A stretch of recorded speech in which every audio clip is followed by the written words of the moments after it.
الرحيم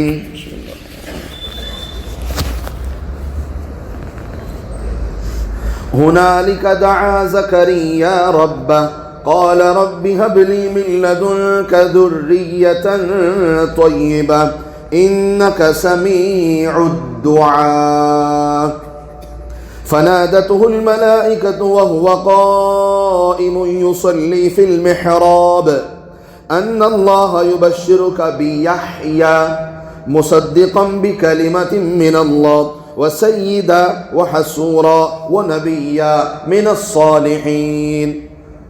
ترجمہ، اللہ تبارک و تعالیٰ کا مبارک اور مقدس ارشاد ہے۔ اللہ پاک فرماتے ہیں اس موقع پر دعا کی حضرت زکریا علیہ السلام نے اپنے رب سے عرض کیا، اے میرے اللہ، اے میرے رب، عنایت کیجئے مجھ کو خاص اپنے پاس سے کوئی اچھی اولاد، بے شک آپ بہت سننے والے ہیں دعا کے۔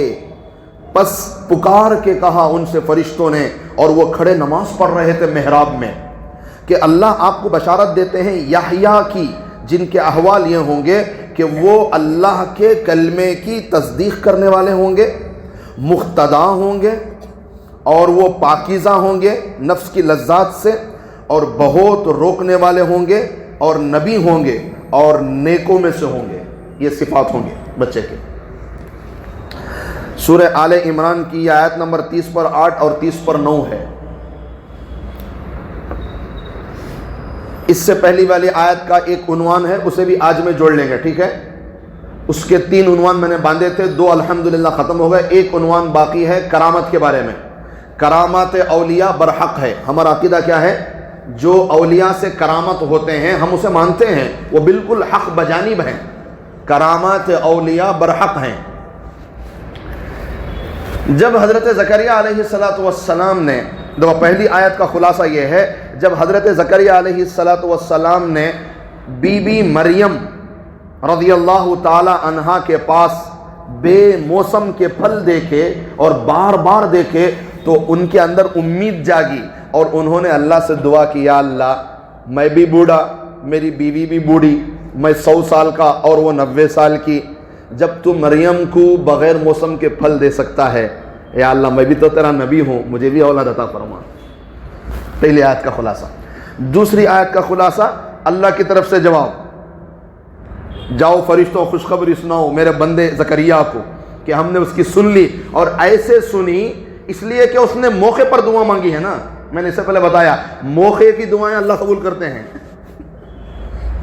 تو کہا ایسے قبول کریں گے کہ بیٹے کے ساتھ بیٹے کا نام بھی ہم ہی رکھ کر بھیجیں گے، اور اس کا نام ہوگا یحییٰ، اور اس کے صفات خوبیاں کہ وہ اللہ کے کلمے کی تصدیق یعنی حضرت عیسیٰ علیہ السلام کی تصدیق کریں گے۔ نمبر 2 مقتدا ہوں گے، امام بنیں گے۔ نمبر 3 وہ عورتوں سے پاک رہیں گے۔ نمبر 4 نبی ہوں گے من الصالحین۔ نمبر 5 نیکوں کار میں سے ہوں گے، نیک لوگوں میں سے ہوں گے۔ تو دعا یہ دوسری آیت کا خلاصہ ہے۔ تو میرے عزیزوں، درمیان میں حضرت یحییٰ کا ذکر اسی لیے آیا ہے، حالانکہ بات چل رہی ہے حضرت مریم رضی اللہ تعالی عنہا کے سلسلے میں بات چل رہی ہے، درمیان میں حضرت یحییٰ کا اور حضرت زکریا کا ذکر اس لیے لایا گیا کیونکہ حضرت یحییٰ ہی وہ دنیا کے پہلے شخص ہیں جنہوں نے حضرت عیسیٰ علیہ السلام کو اللہ کا کلمہ مانا اور ان کا اقرار کیا۔ اب عنقریب حضرت عیسیٰ علیہ السلام آنے والے ہیں، اس لیے حضرت یحییٰ کا ذکر کیا گیا، اور یحییٰ آئیں گے ان سے کچھ مہینے بڑے ہیں، کچھ مہینے بڑے، سال بھی نہیں۔ تو حضرت یحییٰ حضرت عیسیٰ کا ساتھ دینے والے ان کے زمانے کے نبی ہیں، جو ان کے روح اللہ ہونے، ان کے کلمت اللہ ہونے کی انہوں نے سب سے پہلے تصدیق کی، اس لیے ان کا ذکر بیچ میں ضمناً آیا ہے۔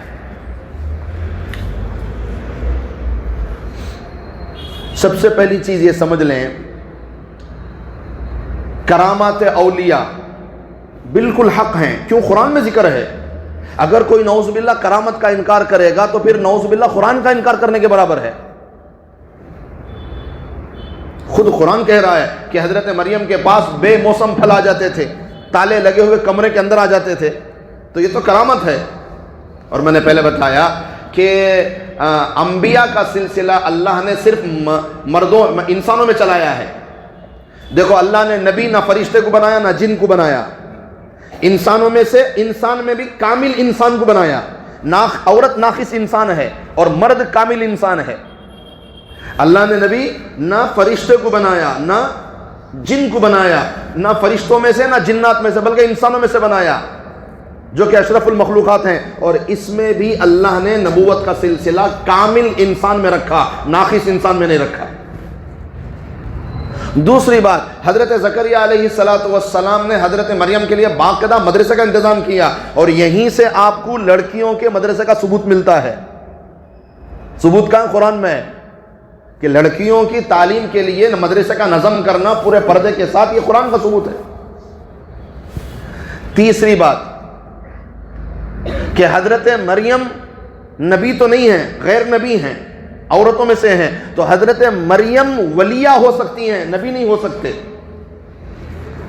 جیسے مرد صدیق ہوتے ہیں تو عورت بھی صدیقہ ہو سکتی ہے, اسی طرح جیسے مرد ولی ہو سکتے ہیں عورتیں بھی ولیہ ہو جائیں گی. جیسے حضرت رابعہ بصریہ گزری ہیں, بڑے بڑے خواتین کے اندر بھی اولیاء اللہ گزرے ہیں, تو حضرت مریم کو ہم ولیہ کہیں گے, نبی نہیں, کیونکہ اللہ نے نبوت کا سلسلہ عورتوں میں چلایا ہی نہیں.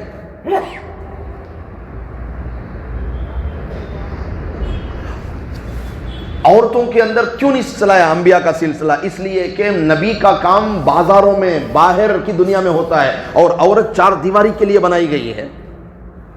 عورت کے جو کام کاج ہیں وہ چار دیواری کے اندر کے ہیں.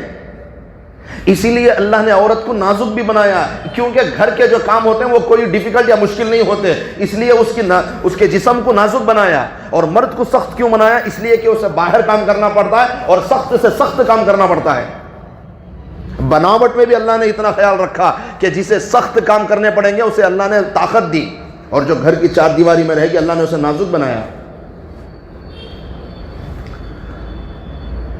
تو انبیاء کا کام باہر ہوتا ہے, انبیاء کا کام بازاروں میں ہوتا ہے, گلیوں میں گشت کرنا ہوتا ہے, گھر گھر جا کر ملاقات کرنا ہوتا ہے, لوگوں کو دعوت دینی ہوتی ہے, پہاڑ پر چڑھ کر لوگوں کو بلا کر دعوت دینا ہوتا ہے. انبیاء کا کام تو باہر ہوتا ہے, اور عورت باہر کیسے جائے گی؟ اور نبی وقت کے امام بھی ہوتے ہیں. عورت اگر نبی بن جائے تو امامت کہاں سے کرے گی ان دنوں میں جن دنوں میں اسے نماز نہیں ہوتی؟ اس لیے انبیاء کا اور نبوت کا سلسلہ اللہ نے کس میں چلایا؟ مردوں کے اندر چلایا. یہ عورت کے بس کی بات نہیں ہے. ولیہ ہو سکتی ہے. کیوں ولیہ؟ جو عورت ولیہ ہے اسے باہر جانے کی ضرورت نہیں ہے, وہ اپنے بیٹھ کر اپنے خواتین کے اندر دعوت چلائے گی, اپنی خواتین میں بات کرے گی, اپنی خواتین کا تزکیہ نفس کرے گی. اس کے لیے ضروری نہیں ہے کہ وہ مردوں میں جائے, مردوں میں بات کرے, اس کی کوئی ضرورت نہیں ہے. تو نبوت کا سلسلہ پھر اللہ نے مردوں کے اندر چلایا. اس لیے میرے عزیزوں, مسجدوں میں آنے سے منع کیا جاتا ہے عورتوں کو, عیدگاہ میں آنے سے منع کیا جاتا ہے. کیوں؟ اس لیے کہ آپ صلی اللہ علیہ وسلم نے فرمایا میری امت کا سب سے بڑا فتنہ عورت ہے, سب سے بڑا فتنہ, اور میں سب سے زیادہ اپنی امت میں خوف کھاتا ہوں عورت کی فتنہ سے. ایک صحابیہ جو دوسرے محلے میں رہتی تھی نبی کے زمانے میں, حضرت ام حمیدۃ السعدیہ ان کا نام ہے, وہ ایک مرتبہ آپ صلی اللہ علیہ وسلم کی خدمت میں آئیں اور انہوں نے آ کر عرض کیا اے پیارے نبی صلی اللہ علیہ وسلم, مجھے بھی اجازت دے, میں بھی آپ کے پیچھے آ کر نماز پڑھنا چاہتی ہوں. اگرچہ کہ میرا محلہ دور ہے, مسجد نبوی دور ہے, میرا محلہ دوسرا ہے, مگر آپ اجازت دیں گے تو میں وہاں سے یہاں چل کر آؤں گی, کیونکہ مجھے خواہش ہے کہ میں آپ کے پیچھے نماز پڑھوں. آپ صلی اللہ علیہ وسلم نے فرمایا کہ اے حمیدہ, میں جانتا ہوں, قد علمت انکی تحبین الصلاۃ, جانتا ہوں تیری خواہش ہے کہ تم میرے پیچھے نماز پڑھے, مگر ایک بات سن لے. نبی نے فرمایا ایک بات سن لے اور ذہن میں رکھ لے, کیا ہے؟ بند کمرے میں نماز پڑھنا عورت کا افضل ہے برآمدے میں پڑھنے سے. برآمدے میں نماز پڑھنا افضل ہے صحن میں نماز پڑھنے سے. صحن میں نماز پڑھنا افضل ہے محلے کی مسجد میں جا کر پڑھنے سے. محلے کی مسجد میں پڑھنا افضل ہے میرے پیچھے جا کر پڑھنے سے. کہ عورت کو اجازت تھی شروع میں, مگر بعد میں روک دیا گیا, کیونکہ عورت کا فتنہ بہت خطرناک ہے. اللہ معاف کرے، ہم نے پہلے عیدگاہ میں عورتوں کو لے کر گئے، اب بعد میں مسجدوں کو لے کر گئے، اب تو مصیبت یہ ہے کہ عورتوں کو اعتکاف میں باقاعدہ مسجد کے اندر بٹھایا جا رہا ہے، اور ان سے جو فتنے پیدا ہوں گے پھر اس سے کیسا اس کا کیسا حل نکالو گے پھر آپ؟ لہذا میرے عزیزوں ان سب چیزوں سے بچنا چاہیے۔ جب نبی نے حضرت ام حمیدہ سعدیہ کو فرمایا کہ گھر میں پڑھنا میرے پیچھے پڑھنے سے افضل ہے، تو پھر ہاں سفر میں ہیں، کہیں جا رہے ہیں، راستے میں کوئی مسجد ہے، وہاں کوئی خواتین کے لیے الگ کمرہ ہے، ٹھیک ہے، سفر میں ہے، عذر ہے، گھر پر نہیں ہے، ٹھیک ہے، مگر جب مقام میں ہو، اپنے گھر میں، اپنے شہر میں ہو، تو اپنے گھر کی چار دیواری میں وہیں پر عبادت کرنا اس کے لیے صحیح موقع ہے۔ تو میرے عزیزوں، تو کرامات اولیاء تو برحق ہیں، کرامات اولیاء تو برحق ہیں۔ انبیاء سے، رسولوں سے جو چیزیں خرق عادت، خلاف عادت پیش آتی ہیں اسے معجزہ کہتے ہیں، اس لیے کہ وہ چیز نبیوں سے اور رسولوں سے آئی ہے۔ نبی نے اشارہ کیا، چاند کے 2 ٹکڑے ہو گئے، اسے کہیں گے معجزہ۔ نبی نے تھوڑے پانی میں اپنا ہاتھ ڈالا، پانی اتنا نکلا کہ 1400 بندے سیراب ہو گئے وضو سے، پانی پینے سے، تو یہ کیا ہے؟ معجزہ ہے، یہ نبی کے معجزے ہیں۔ نبیوں سے، رسولوں سے جو خلاف عادت چیز ہوتی ہے اسے کیا کہیں گے؟ معجزہ۔ اور انبیاء کے علاوہ جو عام نیک لوگوں سے چیزیں ہوتی ہیں اسے کہتے ہیں کرامت، اسے کیا کہتے ہیں؟ کرامت۔ حضرت عمر بن خطاب خطبہ دیتے تھے، جمعہ کے دن خطبہ دیتے درمیان میں ایک جملہ، یا ساریت الجبل، جو کہ خطبے کا مضمون ہی نہیں ہے، ایک جملہ کہا، پھر اپنا خطبہ کنٹینیو کر لیا۔ خطبے کے بعد ساتھیوں نے پوچھا کہ حضرت بیچ میں تمہیں ساریہ کا نام لیے، ساریہ تو ہے ہی نہیں، انہوں تو جنگ کو جا کو ہی، تمہیں بیچ میں نام کہیں کو لیا ان کا، حالانکہ عنوان سے تو کوئی اس کا لینا دینا نہیں ہے۔ تو حضرت عمر بن خطاب رضی اللہ تعالیٰ عنہ نے کہا، بھائی مجھے کیا پتا، یہ تو اللہ کا کرنا ہے کہ اچانک میرے سامنے اللہ نے وہ جنگ کا نقشہ پیش کیا جس کی وجہ سے میں نے ساریہ کی مدد کی۔ تو لوگوں نے ڈیٹ، تاریخ لکھ کر رکھ لیا۔ جب مہینوں کے بعد وہ لشکر واپس مدینہ آیا تو باقاعدہ لوگوں نے جا کر ساریہ سے پوچھا، تو انہوں نے کہا کہ اچانک مجھے عمر کی آواز سنائی دی، انہوں نے بھی دن، تاریخ بتایا، بالکل یہی تھا جو حضرت عمر کا۔ یہ کرامت ہے، یہ کرامت ہے۔ جب حضرت سفینہ جنگل میں کھو گئے، شیر دہاڑتا ہوا آیا تو حضرت نے کہا، خبردار میں نبی کا غلام ہوں، مجھے راستہ دکھا ورنہ نبی سے تیری شکایت کروں گا۔ دم ہلاتا ہوا سارا جنگل راستہ دکھا کر جنگل سے باہر نکالا ہے، اور جب وہ چلے جا رہے تھے، جنگل سے نکل گئے تو ایک عجیب سی آواز اس نے نکالی، مطلب اس کا یہ تھا، حضرت سفینہ کہتے ہیں کہ میری شکایت نبی سے نہ کرنا کہ میں نے تمہاری مدد کی ہے۔ یہ کرامت ہے، کرامات اولیاء برحق ہیں۔ قرآن میں بھی حضرت مریم کے بارے میں ذکر ہے۔ اس کے علاوہ حضرت سلیمان علیہ السلام کے قصے میں آصف بن برقیہ کا بھی ذکر ہے، کرامت ہے کہ انہوں نے پلک جھپکنے کے برابر میں بلقیس کا تخت اٹھا کر یہاں لے کر آئے۔ وہ کام نبی نے تو نہیں کیا، نبی کے شاگرد نے کیا ہے، تو نبی کے شاگرد یعنی ان سے کرامت ہو سکتی ہے۔ فرق کیا ہے میرے عزیزوں؟ کرامت تو ہم بھی مانتے ہیں، دوسرے بھی لوگ کرامت مانتے ہیں، فرق کیا ہے؟ فرق یہ ہے، ولی کی کرامت کو ماننا، پھر ولی سے مانگنا، یہ عیسائیت ہے۔ عیسائی لوگ آج بھی حضرت مریم سے مانگتے ہیں، کیونکہ انہوں نے حضرت مریم سے کرامتیں دیکھی تو وہ حضرت مریم سے مانگتے ہیں۔ ولی کی کرامت دیکھنا پھر ولی سے مانگنا یہ عیسائیت ہے۔ ولی کی کرامت دیکھ کر ولی کے خدا سے مانگنا اسلام ہے۔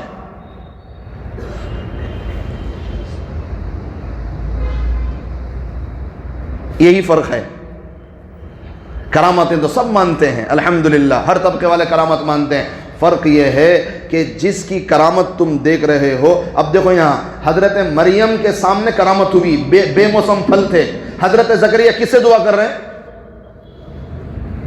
ہنالک دعا زکریا رب، حضرت زکریا علیہ السلام نے جب بار بار حضرت مریم کے پاس بے موسم کے پھل دیکھے، تالے لگے ہوئے کمرے کے اندر پھل دیکھے، تو اب حضرت زکریا کے بھی من میں بات پیدا ہوئی۔ حالانکہ حضرت زکریا جانتے تھے پہلے سے کہ اللہ چاہے جو چاہے اللہ کر سکتے ہیں، مگر اب دعا مانگنے کی کیا ضرورت؟ دعا اب اس لیے مانگی کہ حضرت مریم کی کرامت دیکھتے دیکھتے دل میں ان کے بھی خواہش پیدا ہوئی، جب اللہ بے موسم کے ایک عام آدمی کو پھل دے سکتا ہے تو نبی کو اولاد کیوں نہیں دے سکتا؟ جبکہ یہ 100 سال کے ہیں، ان کی اہلیہ 90 سال کی ہیں۔ تو حضرت زکریا نے حضرت مریم کی کرامت دیکھی، مگر کس سے مانگ رہے ہیں؟ بولو نا، آپ بولو، یہ مسئلہ آپ تمہیں حل کرنا سو۔ حضرت مریم کی کرامت دیکھی، مانگ کس سے رہے ہیں؟ اللہ سے مانگ رہے ہیں۔ اور یہ اسلام ہے، جو ولی کی کرامت دیکھے اور ولی کے خدا سے مانگے، یہ اسلام ہے۔ جو ولی کی کرامت کو دیکھے اور ولی سے مانگے، پھر اب آپ خود طے کر لیں۔ تو حضرت زکریا کا صاف صاف بیان ہے، قرآن کہہ رہا ہے کہ حضرت زکریا نے حضرت مریم کی کرامت دیکھی مگر مانگا۔ کرامت کسی بھی عام انسان سے واقع ہو سکتی ہے، کیسی بھی کرامت ہو سکتی ہے۔ بے شمار کرامتوں کے قصے ہیں، آپ نے سنے ہیں، پڑھے ہیں۔ حضرت خبیب رضی اللہ تعالی عنہ آپ صلی اللہ علیہ وسلم کے صحابہ میں سے ایک صحابی رسول ہیں۔ جب مکے کے لوگوں کے ہاتھ لگ گئے تو مکے کے لوگوں نے حضرت خبیب کو قید کر دیا، نہ کھانا نہ پانی بند کر کے رکھ دیا۔ جب کئی دن تک گزر گئے اور وہ اللہ پر بھروسہ کر کے بیٹھ گئے تو پھر اچانک ایک دن جب دشمن نے جیل کھول کر، قید خانہ کھول کر ان کے پاس گئے تو کیا دیکھتے ہیں؟ انگور ان کے پاس موجود ہیں۔ نبی کا دور ہے، نبی کا زمانہ ہے، اور وہ انگور کھا رہے ہیں۔ حالانکہ اس زمانے میں، اس وقت میں کہیں بھی انگور کا موسم نہیں تھا۔ اور دوسرا، قید کے اندر پہنچانا یہ کون پہنچا سکتا ہے؟ سارے ہی تو دشمن تھے، مسلمان تو مدینے میں تھے۔ یہ حضرت خبیب کی کرامت ہے، یوں اللہ نے ان پر ظاہر کی۔ جب وہ بھوکے رہ گئے، دشمن کے آگے اپنا سر نہیں جھکایا، اللہ کی خاطر برقرار رہے، تو پھر اللہ بھی یوں کھولتے راستے کہ جب تم اللہ کی محبت میں انتہا کرتے ہو، پھر اللہ تمہاری محبت میں بھی قدرتوں کا مظاہرہ کراتے ہیں۔ ایک مرتبہ آپ صلی اللہ علیہ وسلم اتنے فاقے سے گزر رہے تھے، بھوک برداشت نہ ہو سکی، تو پھر آپ چادر لی اور گھر سے نکل گئے اور سیدھے اپنی بیٹی حضرت فاطمہ کے گھر پہنچ گئے رضی اللہ تعالی عنہا۔ اور آپ صلی اللہ علیہ وسلم نے کہا، بیٹی کچھ کھانے کو ہو تو دے، تیرا باپ کئی دن سے فاقے میں ہے۔ تو حضرت فاطمہ الزہرا رضی اللہ تعالی عنہا نے عرض کیا، اے ابا جان، میرے گھر میں بھی کئی دن سے فاقے ہیں، نہ میں نے کھایا، نہ علی نے، نہ حسن اور حسین نے، یہاں بھی تو کچھ نہیں ہے۔ تو پھر آپ نے فرمایا ٹھیک ہے کوئی بات نہیں، تو پھر آپ واپس اپنے گھر کے لیے نکل گئے۔ جب نبی چلے گئے گھر سے تو تھوڑی دیر کے بعد ایک خادمہ حضرت فاطمہ الزہرا رضی اللہ تعالی عنہا کی 2 روٹیاں 2 بوٹیاں تھوڑا سا سالن لے کر فوراً حضرت فاطمہ الزہرا رضی اللہ تعالیٰ عنہ کے گھر پہنچایا کہ بی بی جان یہ آپ کے لیے، آپ نوش فرما لیں۔ تو انہوں نے کہا ٹھیک ہے تم جاؤ۔ تو فوراً اپنے بچوں کو دوڑایا، حضرت حسن حسین کو، جاؤ بلا کر لاؤ میرے ابا جان کو، کہ میرے ابا آج بہت کئی دن کے بعد آئے تھے میرے گھر میں۔ حالانکہ بچے بھی بھوکے ہیں، خود بھی بھوکی ہیں، شوہر بھی بھوکا ہے، مگر ابا جان بھی تو بھوکے ہیں۔ تو پھر بچے دوڑے دوڑے گئے، کہا امی جان بلا رہی ہیں۔ تو پھر آپ صلی اللہ علیہ وسلم واپس گھر آئے، تشریف لائے۔ تو کہا بیٹی کیا بات ہے؟ کہ ابا جان کچھ آیا ہے تو میں نے آپ کو بلایا۔ اور جب حضرت فاطمہ واپس کچن میں گئیں لینے کے لیے 2 روٹیاں اور تھوڑا سا سالن، تو کیا دیکھتی ہیں کہ روٹیاں 2 کے بجائے اتنی ہو گئی ہیں اور سالن اتنا بہت سارا ہو گیا ہے۔ تو حضرت فاطمہ سمجھ گئی کہ یہ اللہ کی طرف سے ہے، بیٹی بھی کس کی ہیں۔ تو لائیں، ابا کے سامنے رکھا، اور آپ صلی اللہ علیہ وسلم بھی نوش فرما رہے تھے، بچوں کو بھی کھلا رہے تھے، حسن حسین کو۔ کہا بیٹی یہ کہاں سے آیا ہے؟ بیٹی یہ ابھی پہلی مرتبہ آئے تھے تو نہیں تھا نا، کہاں سے آیا ہے؟ تو حضرت فاطمہ نے جواب دیا، من عند اللہ۔ کہاں سے آیا ہے؟ اللہ کے پاس سے آیا ہے۔ ان اللہ یرزق من یشاء بغیر حساب، اللہ بغیر حساب کتاب کے دینے والے ہیں۔ یہ جملہ سن کر نبی اتنے خوش ہوئے، کہا بیٹی تو نے وہ جملہ کہا جو بنی اسرائیل کی سیدہ خاتون حضرت مریم نے کہا تھا۔ بہت خوش ہوئے، کہا بچوں کو کہا کہ اپنے باپ علی کو لے کر آؤ، ان کو بھی کھلائیں گے۔ سب پیٹ بھر کے کھائے، اتنا ہی سالن رہا، اتنی روٹیاں رہیں، کچھ کم نہیں ہوئی۔ یہ کرامت ہے، حضرت فاطمہ پر ظاہر ہوئی، نبی پر ہوتی تو معجزہ ہوتا۔ پھر کرامتیں ہوتی ہیں، بے شمار کرامتیں ہیں، ان گنت۔ اس کے بعد کے زمانے کے بھی جب لوگ نیک گزریں گے تو اللہ ان کے ہاتھوں پر بھی کرامتیں ظاہر کریں گے۔ تاتاری کا جب فتنہ آیا تو ایک شہر پر انہوں نے حملہ کیا اور سارے مسلمانوں کا قتل عام، کوئی مسلمان بچا نہیں۔ تو بادشاہ نے پوچھا تاتاریوں کا کہ بھئی کوئی بچا ہے؟ سب ختم ہو گئے، ایک بوڑھا ہے جو بیٹھا ہے مسجد میں، کہو اسے لے کر آؤ۔ حضرت احمد دربندی، ان کو لایا گیا تو ان کو لانے کے بعد کہا کہ بھئی سارے ختم ہو گئے اور جو بچے تھے وہ بھاگ گئے، تم کیوں نہیں جاتے؟ کیا تمہیں ہمارا خوف نہیں ہے، ہمارے لشکر کا ڈر نہیں ہے؟ بادشاہ نے پوچھا تو انہوں نے کہا کیسا ڈر؟ میں تو صرف اللہ سے ڈرتا ہوں۔ بوڑھے میاں تھے، کہنے لگے میں تو بس اللہ سے ڈرتا ہوں، کسی کا مجھے ڈر خوف نہیں ہے۔ تو اسے آیا غصہ اور اس نے فوراً بیڑیوں کا حکم دیا کہ فوراً بیڑیاں لگاؤ۔ کو حضرت کو بیڑیاں ڈال دی گئیں، گرفتار کر لیا گیا۔ کیا تمہیں اب بھی ڈر نہیں ہو رہا ہے؟ کہا مجھے کوئی ڈر نہیں ہے، میں بس اللہ سے ڈرتا ہوں۔ تو اتنی لمبی بات چیت ہوتی رہی، کوئی خوف ظاہر نہیں ہوا، اور حضرت جلال میں آ کر کہنے لگے اے اللہ میری اس میرے بندھن کو توڑ دے، میری اس زنجیر کو توڑ دے۔ یوں اللہ کی طرف دیکھا، خود بخود اس کی زنجیریں توڑتی چلی گئی۔ وقت کا لشکر، وقت کا بادشاہ ڈرنے لگا، کہنے لگا بھائی چھوڑ کر آؤ، اس بندے سے ٹکر لینا ہمارے بس میں نہیں ہے، کہ یہ تو کہیں اور سے بات کرتا ہے۔ حجاج بن یوسف نے نہیں بلایا تھا حضرت انس کو قتل کرنے کے لیے، نعوذ باللہ۔ حجاج بن یوسف نے تو صحابہ کا بھی قتل کیا ہے، حضرت انس کو بھی بلایا تھا، تو حضرت انس نڈر بے خوف ہو کر آئے اور ایسے آ کر دھاڑنے لگے۔ خود حجاج بن یوسف ڈر کر کہنے لگا واپس ان کو لے کر جاؤ۔ ساتھیوں نے پوچھا کیا ہوا حجاج؟ کہنے لگا انس کے دونوں کندھوں پر مجھے شیر نظر آتے تھے۔ حضرت کی انس کی دعا مشہور ہے۔ تو میرے ایسی تو کرامتیں ہیں، اللہ تعالیٰ کرامتیں کسی سے بھی کروا سکتے ہیں۔ آج کے زمانے کے اللہ والوں سے بھی کرامتیں ظاہر ہو سکتی ہیں، گزرے ہوئے زمانے کے اللہ والوں سے بھی کرامتیں ہو سکتی ہیں، آنے والے وقت میں بھی اگر کوئی نیک لوگ ہوں گے تو ان سے بھی کرامتیں ظاہر ہوں گی۔ تو کرامتیں ظاہر تو ہوں گی، کرامتیں تو آپ کو اگر دیکھنے کا موقع ملے تو ضرور دیکھنا، ماننا بھی، ان کی قدر بھی کرنا، مگر جب مانگنے کا وقت آئے گا تو اللہ سے مانگنا، اس کا لحاظ رکھنا بس۔ تو اللہ فرماتے ہیں ہنالک دعا زکریا ربا، جب حضرت جو اچھا موقع تھا نا، بے موسم پھل آئے تو بغیر جوانی کے بھی اللہ تعالیٰ اولاد، بغیر اسباب کے بھی اولاد اللہ دے سکتے ہیں۔ یہ موقع کی دعا ہے، یہ موقع کی دعا ہے۔ تو اکثر میں دعاؤں کے اندر جب لمبی دعا کرتا ہوں تو ایسا الفاظ استعمال کرتا ہوں کہ یا اللہ جیسے حضرت ابراہیم کو تو نے دنیا کی آگ سے بچایا، اے اللہ اس امت کو بھی جہنم کی آگ سے بچا لے، مناسبت ہے۔